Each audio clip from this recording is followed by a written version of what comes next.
We've all seen the new releases from Rolex Watches and Wonders 2025, the Land Dweller, the GMT, the Daytona, but let's do a deeper dive into each model. And not only that, let's have a look at the ones that haven't been discontinued and also how this affects the grey market. The first one we have to talk about, of course, is the new Land Dweller, a brand new release from Rolex. It comes in two size variants, so we've got the 36mm and the 40mm in size. It also comes in three combinations, so we've got the stainless steel, we've also got the rose gold, and we have the beautiful platinum model. Let's look at some prices. So the stainless steel one is around the £13,000 mark, the rose gold one around the £40,000 mark, and the platinum is a whopping £54,000 mark. This is a brand new model from Rolex. It's got a brand new case, it's got a brand new bracelet, which is absolutely gorgeous by the way, and it's also got a brand new movement. So the case and the bracelet is actually connected as one, as you can see from the photos. It's much of a nod to the Audemars Piguet, certainly to the oyster quartz that I remember back in the day that I used to sell. That beautiful bracelet, flat Jubilee bracelet, completely concealed clasp, absolutely gorgeous. The dial in these particular models, they're called the honeycomb dial.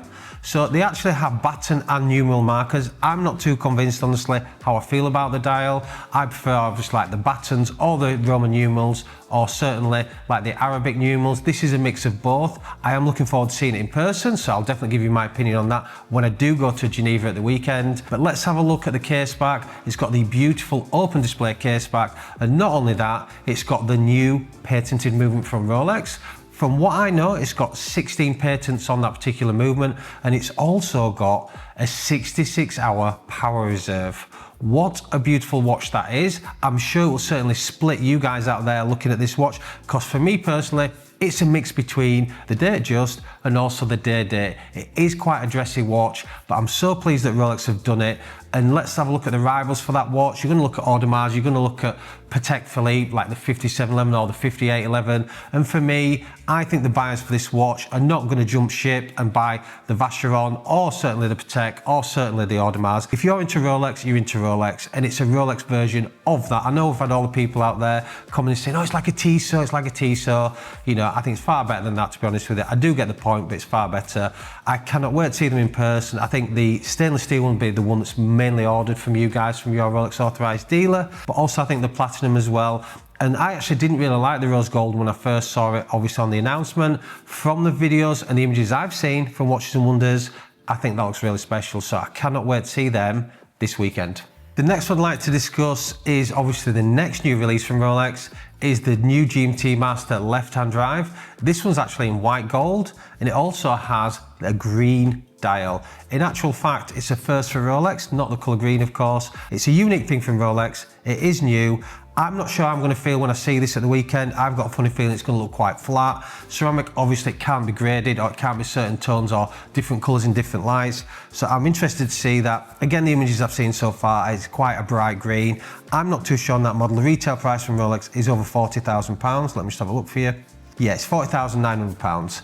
You know, I'm not sure that a lot of you guys out there are going to be placing your orders with Rolex for that watch, just on the pure proviso that, you know, it's a left-hand drive watch. A lot of you guys thought it was going, which leads me on nicely to the Sprite. Didn't go, the steel variant. You know, everybody's talking about it. It's obviously going to go for another year. A bit of a shame for you guys that bought to put away, but like I always say, buy to wear, buy what you like.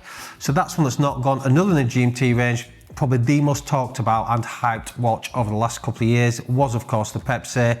You know, sales are certainly not affected by it. I'm sure sales will continue with that particular one. How the Sprite will actually be, I'm not too sure. A bit of information for you guys. The day after Watches and Wonders, the news comes out. I warned Josh, who's a boutique manager, the phone's going to melt for watches that have not been discontinued. And what happened all day long on the 1st of April, phone calls from you guys out there dumping the GMT Sprite. So we've just said we're not buying for next week or two, just want to see how the market settles. As always, when something's not discontinued, you know, it's a bit of a grey area for me. Let's see if the prices drop. I think they will slightly. They'll level out and they'll start to go up slightly, hopefully, again, as they always do. But let's just see. So for me, we're not buying them, but that new release, cannot wait to see it in person. But again, I think the price is very high, and I don't think a lot of you guys will be ordering it on the day. Two of the other big changes in the GMT range, I've got them both here. So we've got the new dial from Rolex. It's called the Tiger Iron Dial. So this is a brand new dial from Rolex, the Metamorphic Rock. I cannot wait to see it in person. I'm sure it'll look absolutely gorgeous. My personal favourite is the yellow gold. I think that is going to look absolutely gorgeous. You know, we've got the GMT there, yellow gold on the Jubilee bracelet, nod to the old. I love that watch anyway. They've also done it in root beer. Again, that's the rose gold variant. Price-wise on these two, we're looking at 43,300 for the rose gold variant, and we're actually looking at 41,500 on the yellow gold variant. You know, for me, I think the yellow gold one, I love that watch. You know, I think it's really, really nice watch. Again, availability, I think everything like Rolex, I don't think we'll see them watches hitting the market while the back end of the year, September, October. I just don't think we're going to push that one out. If any of you guys remember the Yachtmaster that was released with the Falcon Eye dial, you know, that was a release from Rolex, and we hardly see any on the market. They're drip fed into the market. So, you know, let's just see how it goes. Hopefully, you know, they'll start putting them out sooner rather than later, but let's just see how it pans out in 2025. The next range I'd like to discuss is my personal favorite. I'm sure you guys that follow the channel will know, and it's actually the Daytona range, the yellow gold John Mayer or new John Mayer. So it's the yellow gold Daytona on the Oyster bracelet. It's got a new green dial. Again, I've not actually seen any of these on social medias yet. Be interested to see that. It looks quite bright on the actual Rolex website. And also, you know, the old dial on the John Mayer, an absolutely gorgeous money green, dark green dial. It will take some beating. One thing I do like actually about the dial from first glance, it's got solid gold subdials, the 3 subdials at the bottom. I think that looks gorgeous. I really, really do. I think it'll be a high in demand watch as well. The new retail price is 41,200. Let's just see where the market finds that. I'm sure it's going to go for way over list. I'm sure that a lot of you guys will be trying to order that watch. But for me personally, you know, I just want to compare it to the John Mayer because that watch will genuinely take some beating. The next big one from Rolex in the Daytona range, you can see me smiling, it's the Oyster Flex range. It is the yellow gold and only in the yellow gold with the beautiful turquoise blue dial, aka the Tiffany.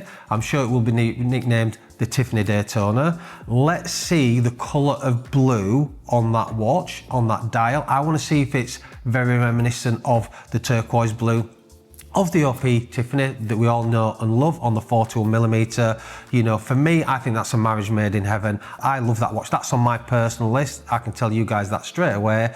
So I cannot wait to see that watch, but I think that's going to be even harder to get in 2025. I'm sure that a lot of you guys, and I've had it already from some of my good clients who've been messaging me going, already on my list, already on my list, already on my list. So that's definitely one for you guys up there, you know, in the top 3. But let's just see how it is. I think we'll see hardly any coming through in 2025. And on the back of that, what else has been released in the Daytona range? The Meteorite dial. The Meteorite dial, all you guys know, I bought a Meteorite for myself recently. Never thought they'd re-release that. Such a rare dial. I've done a deep dive on that. If you've not seen it, check it out on the channel. But that particular dial there has been released only in the Oyster Flex and on the white, yellow and rose gold variant. That watch is already in demand. I've had clients messaging me saying, when you get one, can I trade my Ghost back in? And that's a big statement to make. You guys out there know that the Ghost is our best selling Oyster Flex by far, full stop, end of story. And clients are already looking to move that on for the new white gold variant. Again, prices on that, let's have a quick look. So we've got the yellow gold variant. I think that's sort of like low 30s, the rose sort of 37,000, white gold around about the same, about £37,000. Again, you know, that watching itself a massive premium, way over list price. I would estimate a minimum of double or more for that watch once it hits the grey market. Again, can't wait to see that. And another one, this is typical Rolex for you. As always, Rolex will discontinue a watch. 2 years later, they re-release it. They've done the same here. They've actually re-released the white gold, so the blue dial white gold, the gorgeous one that we all know and love. And they've also released the chocolate dial, so that's in the rose gold, the full gold bracelet, and also on the Oyster Flex. How will that affect the market? I think the old ones will suffer a little bit. Price-wise, it has to do when a new one comes out. The chocolate was a fan favourite back in the day, the best dial back in the day for, you know, not a special dial model in Daytona. Let's see how that pans out. But for me personally, you know, Daytonas, they've made a few changes. I actually didn't think they'd make many this year. I actually said it on the channel before. Obviously, you know, they have made some changes, some good ones, and actually a lot of dials that I really like. I think they've done really well this year so far. So the next range I want to talk about is the Sky Dweller range. They've introduced a new precious metal. It is the yellow gold. Obviously, that is a beautiful combination with the new green dial. From the photos, from what I've seen, it looks to have that sort of two-tone down to like that John Mayer used to do, so we all know that. It's got a nice dark green, showing different contrast to it. On the Jubilee, what a watch that is. Will it get requested a lot? Probably not, which is a shame. Will it go for overlist when it certainly hits the grey market? Yeah, all new releases do. Will it dive a little bit lower than retail? Potentially. I think that's where it might end up at the end of the year. I think it'll come out pretty quick, that watch, just purely because obviously it's a full gold watch. You know, the retail on that, let me just have a look at it, £47,900. So yeah, I'm interested to see that watch. It's one of them watches that it's quite funny, Nick. You see the new releases, you're like, you know, I'm obviously looking as a business, but I'm also looking, you know, as a watch enthusiast, collector, or, you know, fan of Rolex watches. And I look at that, I think, God, that's gorgeous. You know, I can't wait to see it, you know, have a look at it, admire it, but would I actually buy it? No, I wouldn't. I would not buy that watch, just purely because I'd feel a bit conscious wearing that full gold bracelet, but not to say it's not a beautiful watch. Just scrolling through the website a bit further down there, I've also noticed they actually do it on the Oyster Flex, so I think that will actually be requested over the full bracelet on the Oyster bracelet as well, so the full gold Oyster, but also on the black Oyster Flex. So I've got one to show you here. This is obviously a rose gold one. So this is what I mean about the Oyster bracelet for you guys that don't know. So it's obviously got the precious metal case, you've got the solid gold clasp, and you've also got the rubber Oyster Flex like the one I wear. The retail on that's £40,000 100, so that's probably where that is. And I think that's probably one that will get requested just purely because it has that versatility, it has that sort of dual purpose being on the rubber strap. So I'm sure you guys want to know my top three picks. So I'll put my own hat on, not my work hat, my own personal hat. My top three, the first one has to be 1,000,000% is the Tiffany Blue Daytona Oyster Flex. I think that's going to hit some crazy numbers when that comes out, and they're going to be drip fed, so that's my number one. My second one has got to be the meteorite Daytona. Again, obviously, I just want to see what it's like in the new ref and see how it sits. It's funny, I actually said earlier, last year, it's really nice to see the new reference Oyster Flex with the meteorite dialing. That'd be a winner for me, so I cannot wait to see that. And the other one I'd actually like to see, obviously, it has to be the Land Dweller. You know, it's really difficult for me because obviously I love a new release from Rolex. It's got more horology than what Rolex have released for the last few years. You know, it's created a bit of excitement in the industry, which is fantastic. You know, it has a few nods to the old school, which of course I love. You know, if I was offered a steel one at just above list, you know, within sort of date just above list, I'd probably buy it, to be fair. You know, but when I'm talking like rose gold, when I'm talking platinum, you know, that's big money for me. So I am excited to see. It's obviously a new model. I've got to be excited. So for me, it's the Daytona Tiffany, it's the turquoise one, it's the meteorite one, of course, in yellow gold, and the stainless steel Land Dweller. By the time you guys see this video, I'll already be in Geneva. I'm going to get a hands-on, in-close, personal view on these watches, and I'll give you my honest thoughts next week.